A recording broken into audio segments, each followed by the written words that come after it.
Then we'll be down. When we get into deep into our stories today, because I like to tell a story today. Yep, story time.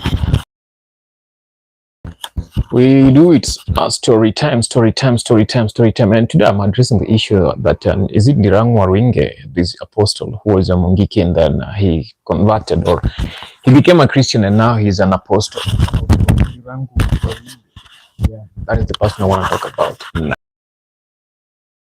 To address a few things about him, and the first thing I want to address about him is the fact that he said that Babu Owino and Ndindi Nyoro, Babu Owino and Ndindi Nyoro are NIC agents, of which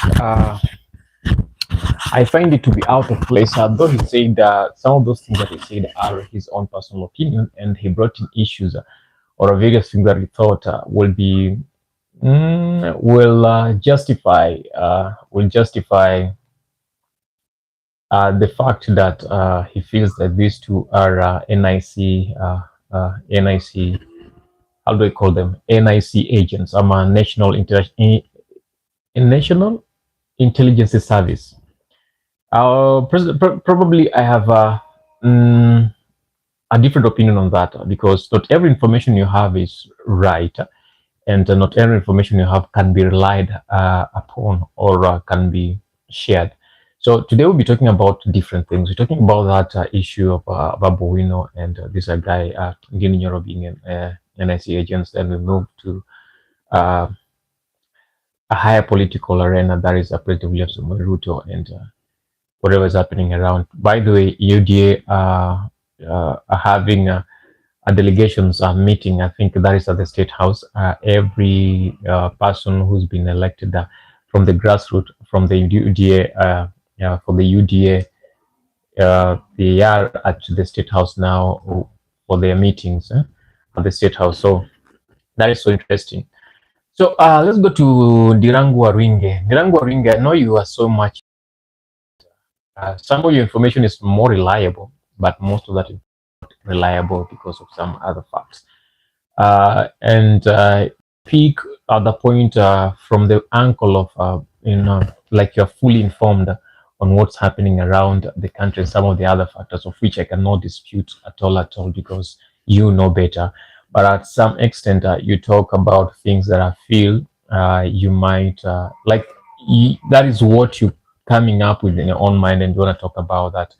And one of those issues is the claim that you made that Babu Owino and Ndindi Nyoro are NIC agents, and they are working for the government. They are working for President William Samoei Ruto.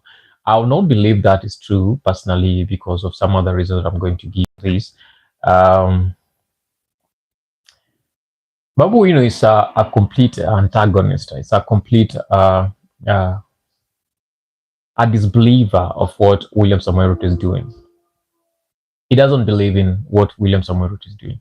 He doesn't believe in the president. He doesn't believe in the leadership. There are two different leaders in two different worlds. I'll say so because Babu maybe Babu is yet to get to where President William Samoei Ruto is, but if he gets there, he might do some of the things that they allege that President William Samoei Ruto is doing. Or he is just a kind of a different leader who really wants things to work their way. Okay, they are both development oriented. That is Ndindi Nyoro and Babu Owino and President William Samoei Ruto. And I'll say most maybe the people around President William Samoei Ruto are the people who are not making President William Samoei Ruto do the right thing or get those objectives that he had previously to be working. I'll believe so. But if everything is made in the right way, I believe that guy is that guy will be will do much great, will do a great work. But that's not the case. The case we're talking about here is what Ndirangu Waruinge say that Babu Owino is an NIC agent. I don't believe that because I don't think Babu Owino can mix himself with whatever's happening around the country, especially with the history that the NIC have with this country, the disappearance of very many other Kenyans that Babu Owino stands strongly to condemn and he fights for it. He himself was kind of was it abducted sometime back, that is last year. Not just that first time, but several times he's been missing and later found healthy and better, even though maybe some few tortures has been done. And that is where I think Waruinge will say that is where he was converted, because there's always that game with the NIC man, most intelligence services around the world, that be it Mossad, be it CIA, be it Russian, be it Chinese.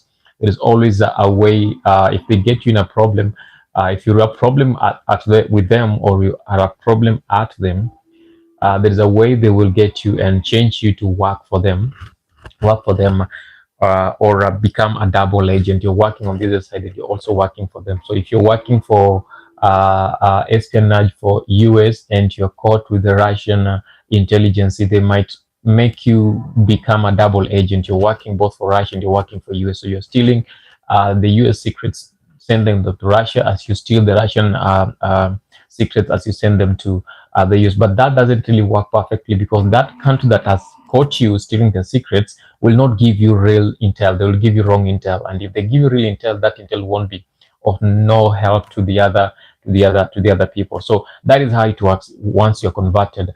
But this is not the reason. That is not what is working with Babu Owino. Okay, we've had a lot of stories about that, and Ndirangu came in and said, Waruinge came in and said, Apostle Waruinge came in and said that is true. It might not be true.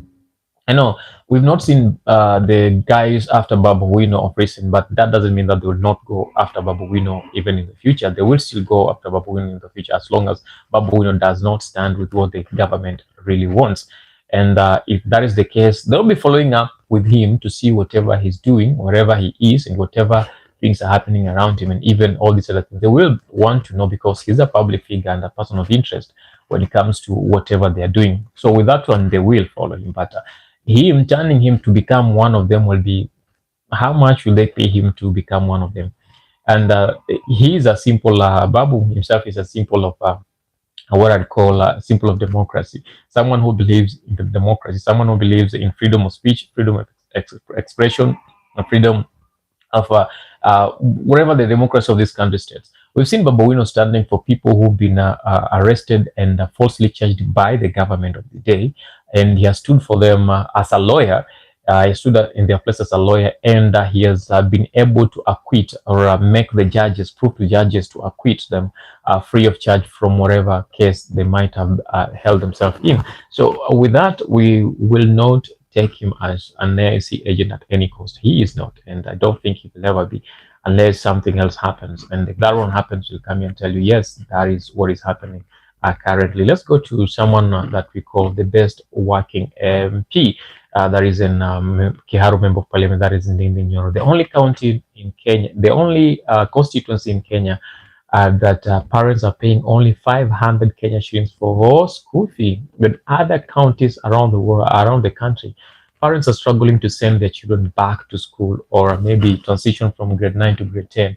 Parents are truly struggling to make sure that their sons and daughters are in school. Some of them have not even sent their daughters and sons to school, because they don't have what it's needed for them to be in school. Very, very, very, very dangerous. Their sons and daughters, they have worked everything hard to make sure that everything is working, but they haven't got anything. And that one leads to something else, because that guy has worked the same CDF funds that every county is given, and every constituency is given to fund education, or to improve education in those areas, is the same CDF money that Ndindi Nyoro is using to make sure that it's better, making the education system and education better for Kiharu members, constituents, every person in Kiharu. So this guy is looking into empowering the whole community. They say, if you educate the children, I don't want to say educating a girl child, but if you educate the children, because even boys need that education, educating a child, make sure that leads to an empowered community, a community that is able to is much able to get things right and make right decisions for themselves, because they are now informed. They know what's happening. They've been empowered how to think, how to make decisions, and everything that is needed for them to have an upright life and all that. So that is what Ndindi Nyoro has been doing, and because of that, he's not. People have not seen him, having a rough time with the government at And I believe that is why most people say he is an NIC agent, because NIC will never go for their own, but they will go for other people who are causing some chaos in between their own. And we live to see it. And there's the same, it won't be. There are rumors that these three, that is Babu, Owino, Sifuna, and Ndindi Nyoro will form a coalition, or will have registered a party, really have registered a party, and the three are coming in. And this trio working together will bring a lot of development along the way, and most people want it that way because they have seen it. They have seen what Ndindi is doing on the other end. They have seen what Babu Owino is doing on the other end. One person that they've not seen his work more is Sifuna, because he's not an MP, but he's a senator. But even within the Senate, Sifuna has pushed for accountability of local funds, accountability of CDF funds, accountability of all the monies that are sent to different counties and different ministries. If that money has worked the way it was supposed to work, has done the work that it was designated to work or not. So with him pushing for that, and these two proving him right that the money needs to serve the constituents or the people that is intended to, most people think that these two coming together and working together will form a very good government that will be accountable and development oriented when it comes to the issues that are affecting the. But for you to become a president of Kenya, you must have a country leadership aura, like each and every person around the world, around the country knows you, and they associate with you. Currently, we'll say yes, they have kinda darlings to some generation, especially the Gen Z and the millennial generation, that are seen to be the majority voters in 2027. So some people are saying, let's go for it. But is it the time for them to go? Babu, has officially said that he will be going for the Nairobi gubernatorial race. That is between him and Sakaja and any other person who will be coming. But the two most popular people, and most of people see will be able to get the vote in 2027 is Babu Owino, and that is the current governor, the incumbent governor, that is Sakaja.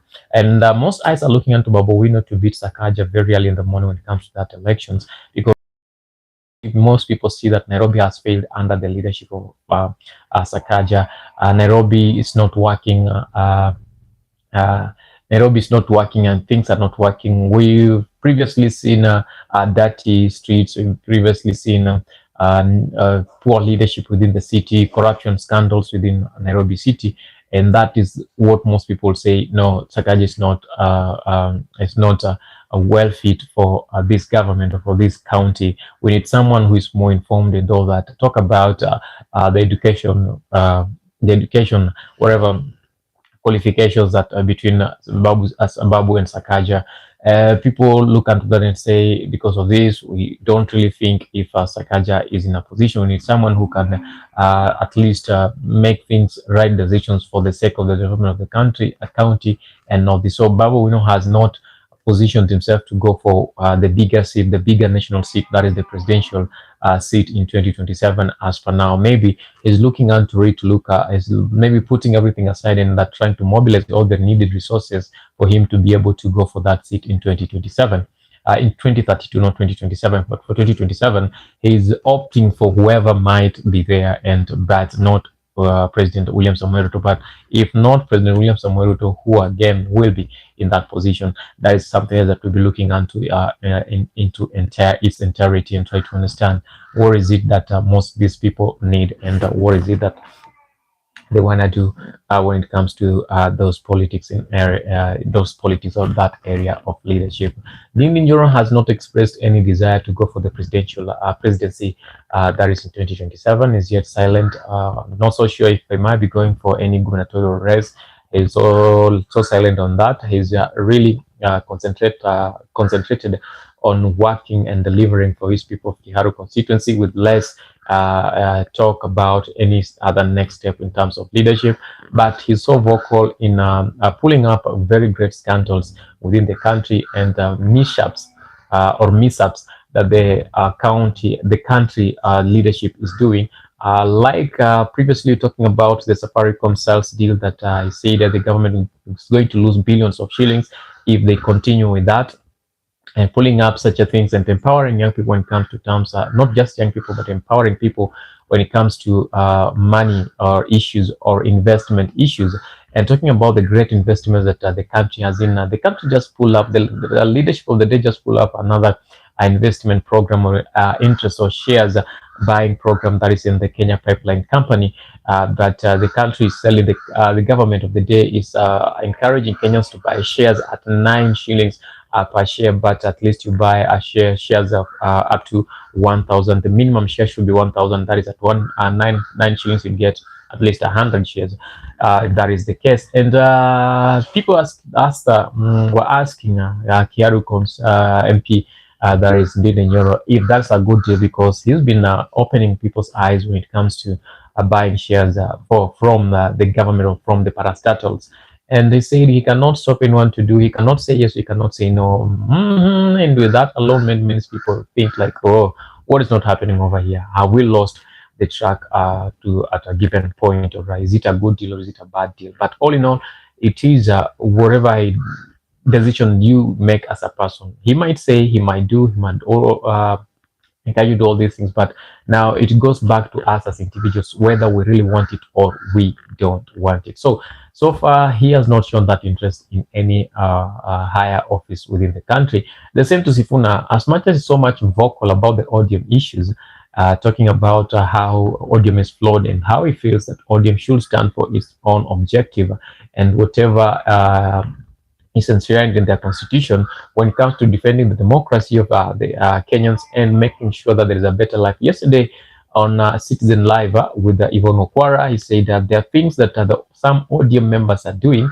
but if Raila Amolo Odinga was alive, he wouldn't have made a coalition with such a people at any point, because he's one guy who wouldn't even punish the devil or revenge to the devil when wherever the devil has done something wrong unto him. It's one guy who never believed in what most people believe in, that we call revenging against your enemy. If someone did this and that to you, and you also go do the same to them because you feel whatever they did to you was wrong. He said that Raila Odinga cannot do that.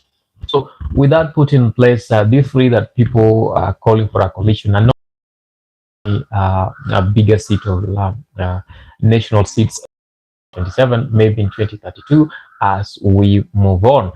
So we are done with that now. We are done with the rumors of them becoming Babu Owino becoming a president, Nyoro becoming the deputy president, and maybe Sifuna becoming the speaker of the National Assembly. We are done with that. That is not something that is in their mind currently. Their focus is so much different from what people really want. And as leaders, I know they are wise enough to understand that there is what people will want and there is what they know will happen. Sometimes what people want you to do might not be what you really meant for and might not be the real objective that you want to achieve. And sometimes people will make noise and prove you or send you to go do something, but doesn't mean that whatever they're sending you, they'll in that. We've seen very many people get inside of that. You remember the story of Pius Miru, the fiery preacher, at his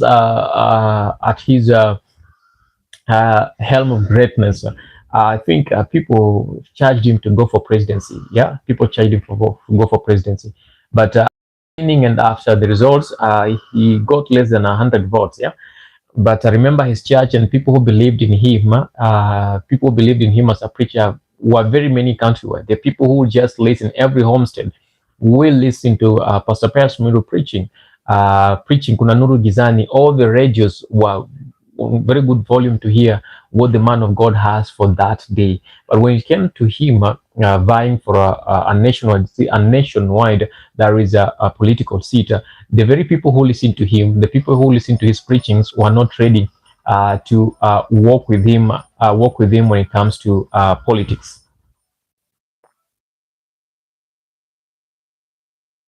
They were not ready to work with him when it comes to politics, and that is how he failed. That is how he failed the politics of the day.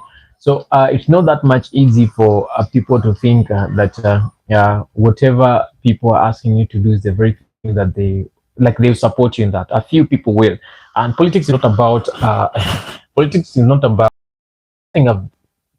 and learning is that politics is not about people supporting, or it's not about what people like.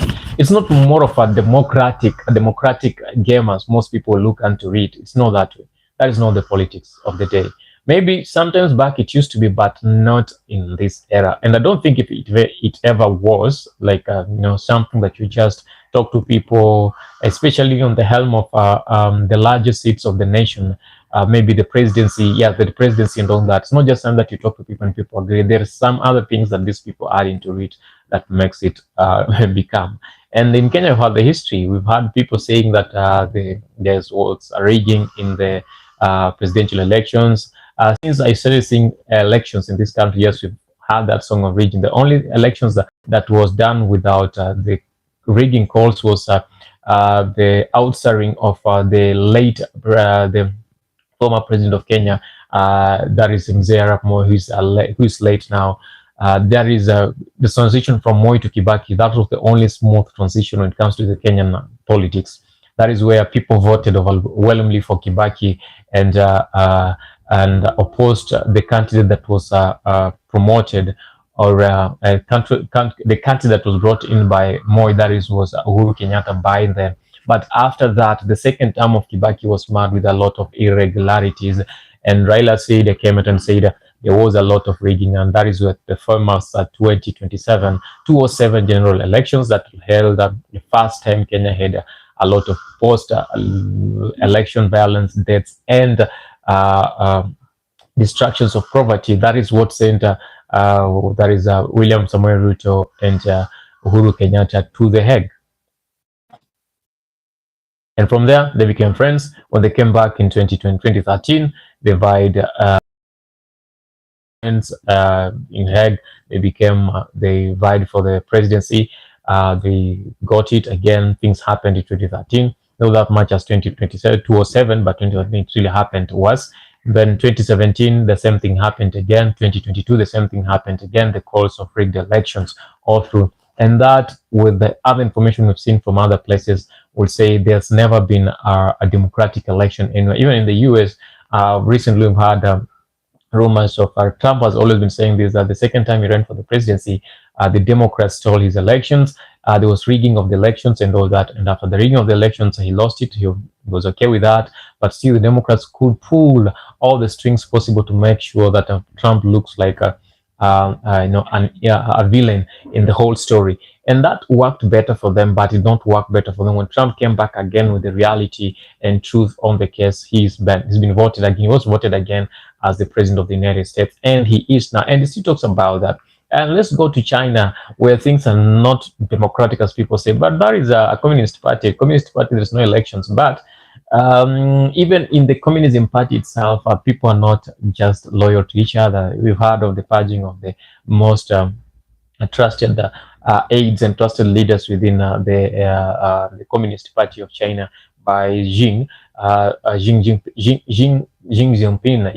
Jinping, from allegations of corruption, allegations of all these other things. But in China, remember, it's only the president in China who is supposed to be corrupt, but the rest of the leaders in China are not supposed to be corrupt. But if you're close to the president, you can be corrupt, because that is how you get funds for the president.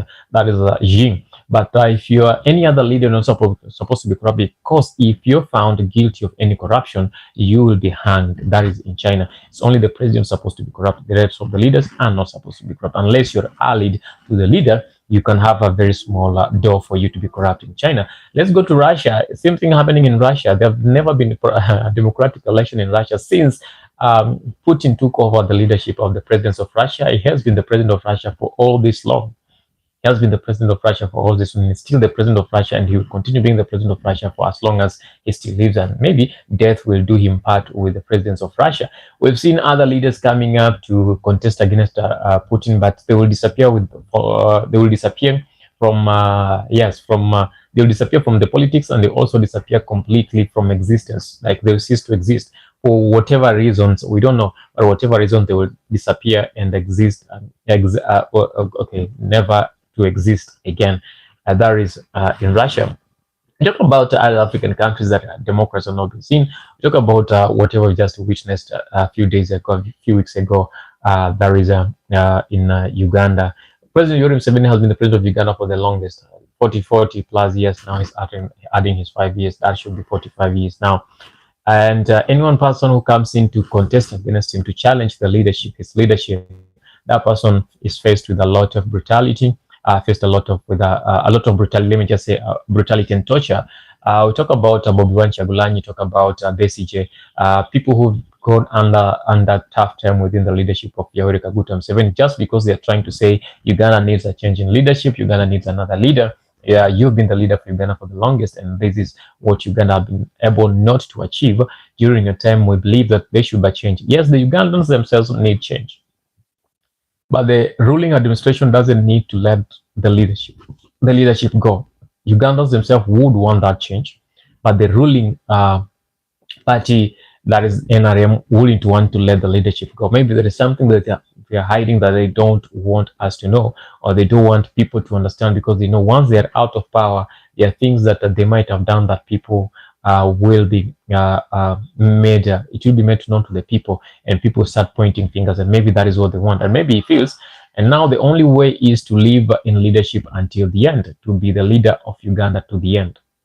Maybe until death does impart with that leadership that is in Uganda. We've not talked about Tanzania. We've just witnessed again what we witnessed in Tanzania. That is in October 29th October. That is last year. It was so messy in Tanzania. Before the elections, there were rumors of people disappearing, and before the election, the internet went off, and during the elections, most people disappeared, most people died, and after even the elections, most people died and most people disappeared. To now, those families have not been able to get their own loved ones even now, and we don't know what's happening there because it's still dark. Though the international bodies are, the international NGOs and organizations have pointed a finger onto the president, the elected president of Tanzania, that is Samia Suluhu, and elected president of Uganda, that is Yoweri Kaguta Museveni. But all these things have not been effected at any point. So maybe the Tanzanians are still suffering, and they are still threatened. No one can stand to speak about anything because they feel if they do that, the leadership of Uganda will come for them. With all that, I'm just trying to explain to you guys to understand that there's nothing like democracy in this world, not just in Africa, because most Africans, when they look at democracy, they think it's just in Africa where there's no democracy. No, the whole world doesn't promote democracy. Go to Israel. You listen to what Netanyahu has done, or how Netanyahu has remained to be in power, you'll understand what I'm talking about. There's nothing like democracy. Leadership is not given, leadership is taken. That is what most people should understand. Leadership is not given, leadership is taken. That is, when it comes to politics, leadership is not given, it's taken. If you're given a mantle, okay, maybe from a dynasties will give, or kingships, kingdoms will give leadership. The leadership will be given to the son once the father is dead. But now when it comes to politics, general politics, they are not given, they are grabbed. I think grabbing is the best word to use. So when it comes to democracy, I'll tell you, the whole world thinks democracy, but that democracy is not something that is visible. Talk about the US, because they are the key promoters of democracy around the world. The US are the key promoters of democracy around the world. But do they practice democracy? The very democracy that they practice, they preach around the world. Yes, they practice what are called false democracy, but inside that false democracy, there are a lot of things that they are doing that are not democratic in nature. They're not democratic in nature. So democracy is just something that people talk about, but it's not something that is doable. That's what I'm saying. In 2027, Sifuna said yesterday he's walked around the country in all the regions, major regions. That is in Western. He's been in Nyanza, he's been in Mount Kenya, he's been in Rift Valley, he's been along the coast, and he feels that the voice that the people have on the ground is very much different from the voice that is being spoken with the leadership of the day. President William Samoei Ruto is so confident that in 2027 he will win the elections without any struggle. That is why he said, in 2022, he won with a margin of that is 200,000 votes. But in 2027, he is planning to have a margin of 2 million votes above the second runners-up in that elections after the results have been tallied in, and then maybe in Bomas or wherever the tallying will be. I'm not so sure with that. And Sifuna said if he's saying that he will win with that margin of votes, then he has to explain to us how he's going to get the votes. where he's going to get those votes, because the ground, the voice on the ground is much different. People don't speak publicly, but there is a lot of resentment among individuals that they feel the presidency, the administration of William Samoei Ruto has not worked perfectly as Kenyans would want. They have not accomplished, or they have not worked on the promises that they promised Kenyans when they were campaigning. It was a bottom-up economy that is growing from the commoners, from the normal citizens to the leadership. But now we've seen things happening within that was not good. In the first year of his election, after his election, that is in 2023, we saw most of these allied MPs working in opulence, using money, boasting of great and things of great value, watches, shoes, belts, talk about all these things of great value. And most Kenyans went asking, where do these people get all this money? Kenyans, the common Monanchi or the common Kenyans are struggling to get the basics, but they are seeing their leaders working with the great things of great value. And most of the things are not made from Kenya. Most of them will be from Turkey, US, wherever those places. They were traveling from one place to another. That is wastage of public resources and public funds, and that is what will say the tax. And Kenyans went on the street against that. That was in June 2024, because of that opulence lifestyle of most of the leaders that were showing. And that is when ODM came in, Raila Amolo Odinga came in, and they had a memorandum of understanding, and they were only asking the government of the day to do 10 things for them, a 10 points agenda that they came up with. And Sifuna says he was among the people who wrote that 10 points agenda, the requirements that they wanted. And remember, by that time there were a lot of extrajudicial killings and disappearance of most people who dare say anything against the government. And with that, most young people went rogue, I'll say that, or they were so much dissatisfied with what was happening, as they thought the best way to do is to go on the street. The best way to do this is to go on the street and try to make things right within this country. And that is what led to one of the greatest protests that has ever happened in the history of the country, that were not planned by politicians, but something that the citizens themselves decided to. But even in that during that protest, there are other things that happened within. The bigger thing that people think was that the protests were led by Gen Zs, Generation Z movement. But there are people who know there was something that was happening, but we won't go to that. We'll talk about that on later, because I don't have facts on that. I can just maybe give an opinion on the same, but I don't have facts on that, so I don't want to get myself into that. But that led to, it shook the leadership of the day. It shook the country to a given level. It's something that most of people did not believe can happen, but it happened. And once that happened, it gave more people psych. We saw the same movement going around the world, that is Nepal and any other nations, where young people went to government institutions trying to topple the institution, and some succeeded. Kenyan Gen Zs did not succeed, but some other countries that learned from Kenya did succeed to for a change of regime in their own countries.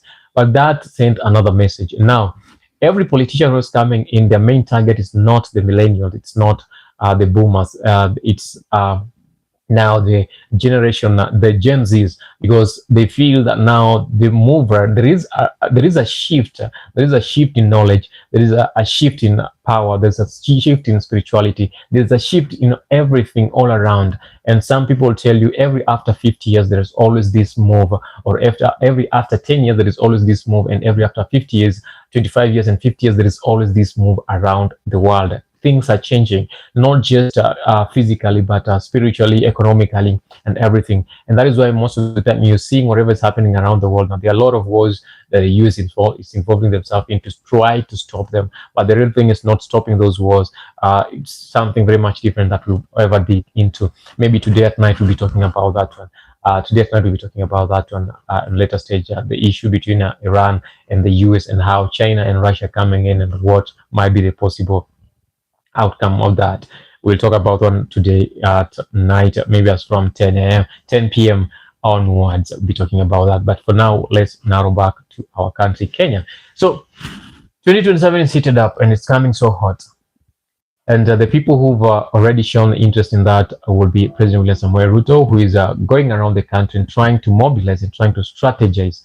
As we're talking now, I believe that there is an aspirants meeting at the State House. The President William Samoei Ruto is meeting all the UDA aspiring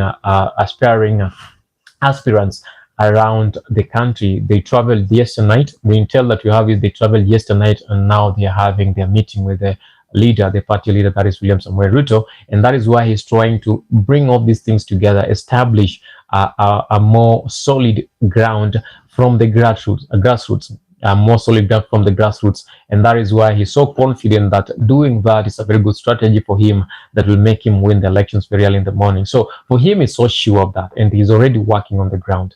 But what we call the opposition is at the end, the current opposition or the whatever opposition that is there now, because I'm not seeing any other. I literally not seeing any opposition within this government now. But those who call themselves opposition now, they are going around, not really around, but they're going to specific places, and all they are doing is talk of one term, one term, one term, one term, one term. But they're not giving Kenyans uh, an alternative way of life once William Samuel Ruto is gone. So once William Samuel Ruto is gone, what will happen next? It's yesterday we saw a president, the former president Uhuru Kenyatta, who is the greatest antagonist of President William Samoei Ruto, reviving Azimio la Umoja coalition and giving the leadership to someone that we call Kalonzo Musyoka, famously known as a watermelon, because it's someone that most Kenyans would not understand, and most Kenyans have no confidence in. He says this today, tomorrow be saying something different, and that is who he has been for all the longest. He has been a politician. So most Kenyans don't see any serious power within Kalonzo Musyoka, or serious convincing power within Kalonzo Musyoka, or rather the historical rhetorics that he has about whatever, but he has never been that solid to move ahead and say this is what he really wants, and even champion for it and even fight for it. These are the people who've been working with Raila Amolo Odinga. Yes, they have contributed a lot in the democracy of this country, but they were always at the back of Raila Amolo Odinga, following the instruction of Raila Amolo Odinga, or besides Raila Amolo Odinga. But when it came to key decision making, I think Raila Amolo Odinga will make those decisions, or he will be the face of those decisions. So we are not so sure if Kalonzo Musyoka will be in that position to make things work for this country. So that doesn't really give a threat to President William Samoei Ruto. Say that he's a strong person. Kalonzo Musyoka is a strong person who can bring a change in leadership in this country, or make him lose that prestigious seat, national seat of this country. We have someone that we call Rigathi Gachagua, that is so vocal, but because of his impeachment, if the High Court upholds the impeachment, Rigathi Gachagua might not be in a position to vie for any political position within this country. So that does not push a threat to President William Samoei Ruto to losing his election in 2027. But the only danger will be if Rigathi Gachagua decides to back up someone else in that in that arena. That might bring in a change within the politics. But if it doesn't do that, then President William Samoei Ruto remains to be, I don't want to say the favorite, but the favorite candidate when it comes to winning, but not the favorite candidate to Kenyans. Favorite to some Kenyans, but not all Kenyans. And I say hata kwa Kiswahili wanasemanga hata chui anakuanga na mkwe, ama anaitwa nani, fisi huwa na mkwe, fisi huwa na mkwe ama chui huwa na mkwe. Even the worst person will still have get some people who love him, or darlings who love him and who appreciate him in one or the other. So with that, we are left with President William Samoei Ruto as the most favorite person to win the elections in 2027 with a very easy margin. I don't know what you think about that, but if you have a different view on this, you can do it in the post. You can post it in the comment section and tell us what you really think about President William Samoei Ruto becoming the president in 2027 for the second term, and that will be his last term within this country. Any other person? There is Matiang'i, who's been fronted by Jubilee Party. But again, in the mountain region, along the mountain region, within the mountain peninsula, there is a problem, because if these people really want a better leadership for this country, I think Rigathi Gachagua, the DCP party, and Jubilee party, and any other party along the that is within the mountain peninsula, Mount Kenya Peninsula, they should come back. They should come together and gather. They should come together and put their efforts together and field one candidate. In field one candidate who will go against President William Ruto. But as long as we still have this risk within the mountain, then there will be a very great failure from the mountain. We've seen some of the key members in the mountain, I'm see key leaders in the mountain, key vocal leaders within the mountain, running towards UDA, the party, the favorite party, and the president's party, and the leadership party, and in support of the party. Now we're only remaining with people like Rigathi Gachagua and the party of Rigathi Gachagua, the party of People's Liberation Party, that is for Martha Karua, and then we are remaining with the Jubilee Party, that is for our former President Uhuru Kenyatta. They are standing against the UDA currently, and they have to consolidate their power within the mountain to make sure that they are really bringing a stiff competition against that is President William Ruto when it comes to 2027 general elections. But we are yet to see that, and 2027 is so close, so close. So we need to see a more vibrant power, and we need to see people who are so serious on the ground, the same way President William Ruto is so serious on the ground, trying to pull up strategies to make sure that everything works as it is. Just living with the rhetorics that they know, they have been in the government, they know how, if all these things are done, will not be something key that will help them. Because again, I'll say this again and again, we had Raila Amolo Odinga in 2022 being supported by President, by then President, that is Uhuru Kenyatta, who was there for who was there for Raila Amolo Odinga, and with that, most of the people thought this is a good thing. We are going to stand, and this time round, having the deep state with us and the government of seniors, it will be very easy for Raila Amolo Odinga to become the president. But to the shock of each and every individual, Raila Odinga failed, okay. In the eyes of the people, Raila Amolo Odinga failed, but again, Raila said the elections were, yes, there were some irregularities in those elections, and he believed that the elections were rigged. But being Raila Amolo Odinga, he has to do something. Him being Raila Amolo Odinga, sorry guys, him being Raila Amolo Odinga, he has to do something. Him being Raila Amolo Odinga, he had to do something. Sorry.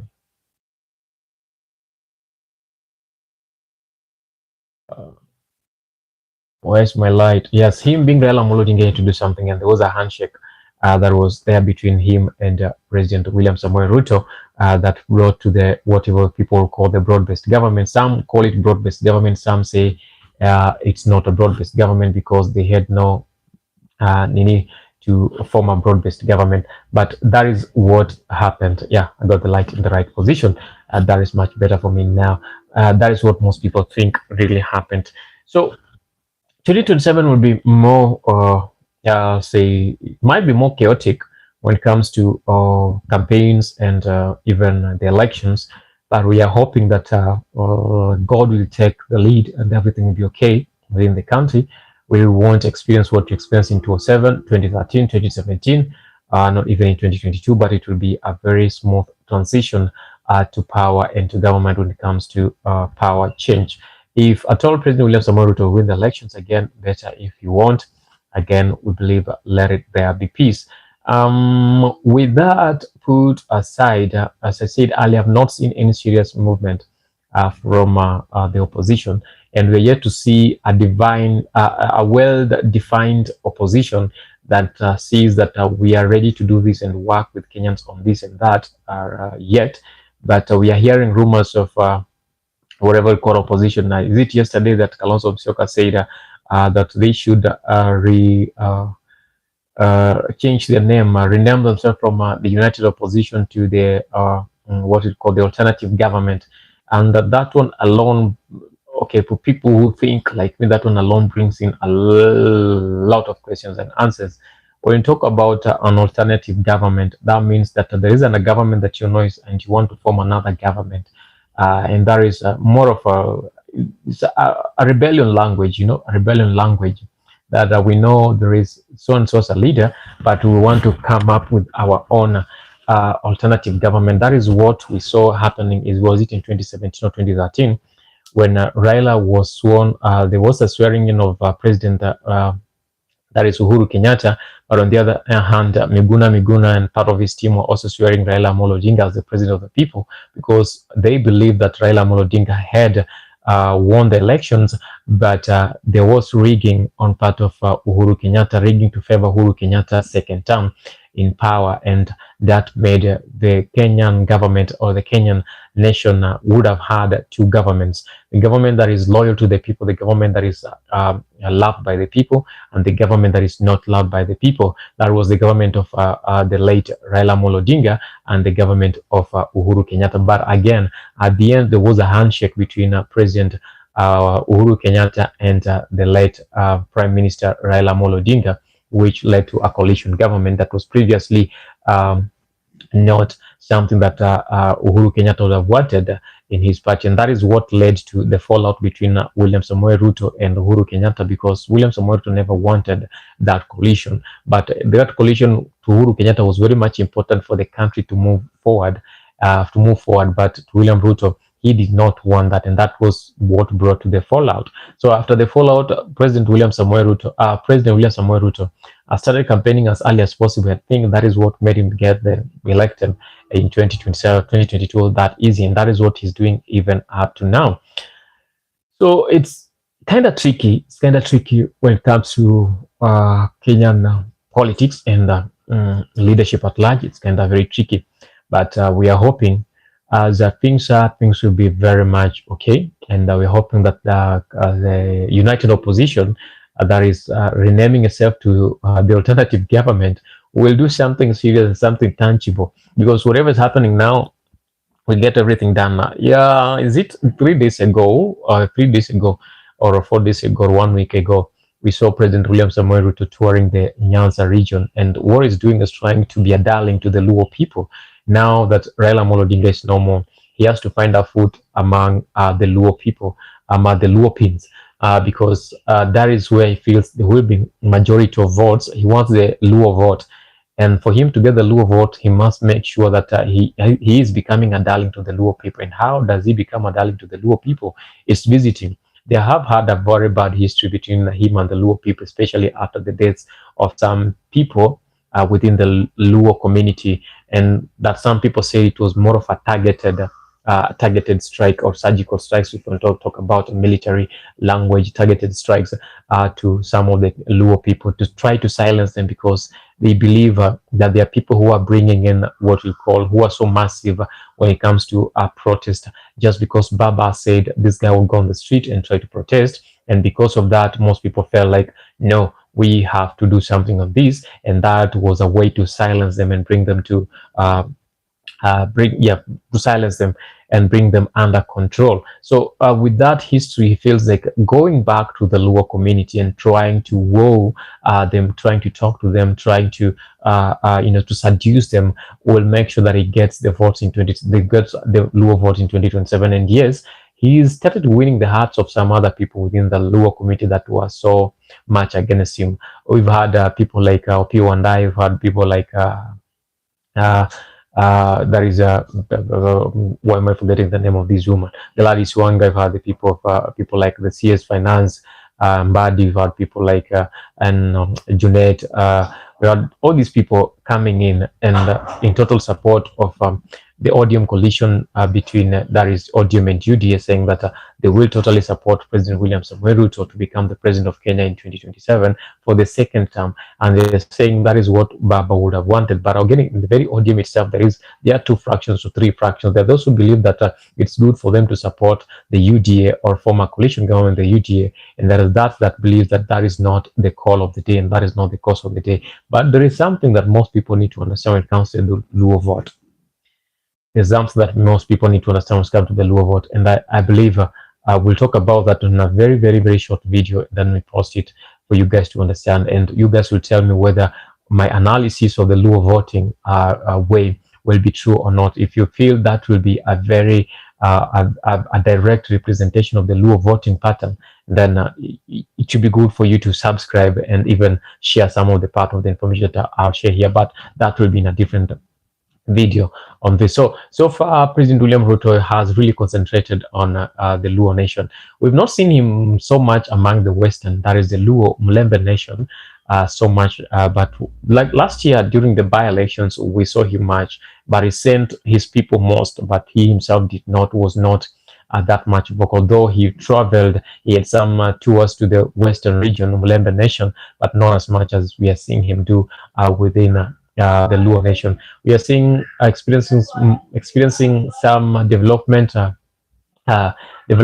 within the Luo nation that are made possible by the government that we are not seeing within the Western region. And people say it's because the leaders of the Western region leaders who are in the government are not that much vocal. As long as they are well kept, they don't really think about their own people. And I'm talking about Musalia Mudavadi, talking about Speaker Wetangula.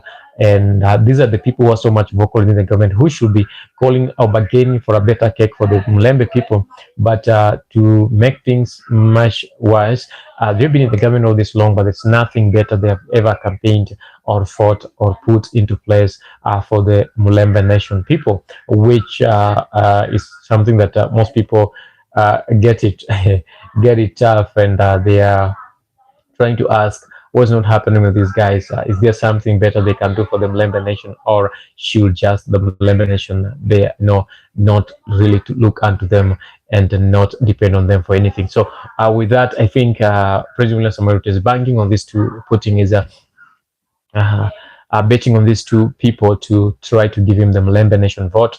And if they have promised him that, maybe he believes them, and maybe thinks that will work. But again, within the Mlembe nation, there is a movement that is coming up led by that is Natembea, the Tawe movement, that is trying to say, sensitize or create awareness among the people that President William Samoei Ruto is not working and he's not benefiting the whole country. So there must be a change in leadership when it comes to this nation. And that Tawe movement is really hitting hard on the likes of Musalia Mudavadi and the Wetangula, the National Assembly Speaker Wetangula, Moses Wetangula, or Moses Masika Wetangula. The Tawe movement is hitting hard in their own doorsteps and trying to annul the normal understanding that it is easy for them to just call the Luo people together and give a vote. This is where things will be kind of tough for this, and they have to prove themselves that they can do this to the president.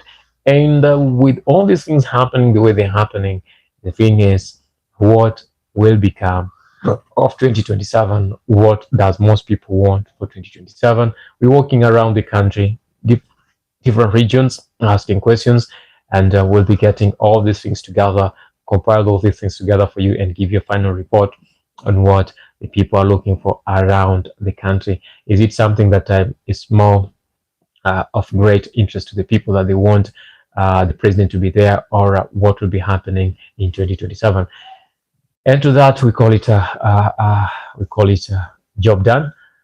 And we are requesting you to subscribe and leave your comment and tell us what you think about what we just talked about. We'll be talking about the Luo Nyanza voting